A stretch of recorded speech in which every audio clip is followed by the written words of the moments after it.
Ang importanteng announcement noong Biyernes ni Willie Revillame ay dahil season na rin ang Willionario game show niya sa TV5 sa January 2026.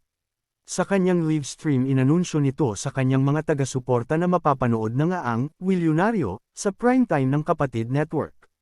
Ayon kay Kuya Will, sa mas malaki at pinagandang studio na sa Mandaluyong City nila gagawin ang pasabog na pagsisimula ng Willionario.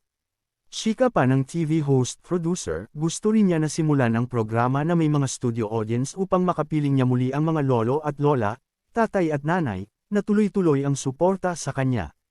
Wala pang ibinigay na date si Kuya Will, pero maaaring bago ang kanyang kaarawan sa January 27 magsimula ang bagong programa kung saan araw-araw may magiging milyonaryo. Bukod sa TV5, mapapanood din ang Willionario sa sariling channel ni Kuya Will na Will TV sa Channel 10 Nanogram Signal. Mawawala raw ang ABS-CBN shows sa TV5 pero si Willie naman daw ang papalit primetime.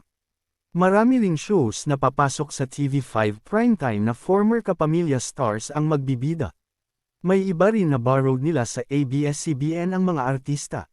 Dagdag pa rito, inaasahang magiging mas engrandi ang pagbabalik ni Willie Revillame sa primetime dahil bukod sa mas malaking studio at mas modernong produksyon, mas pinalaki rin umano ang papremyo ng Willionario.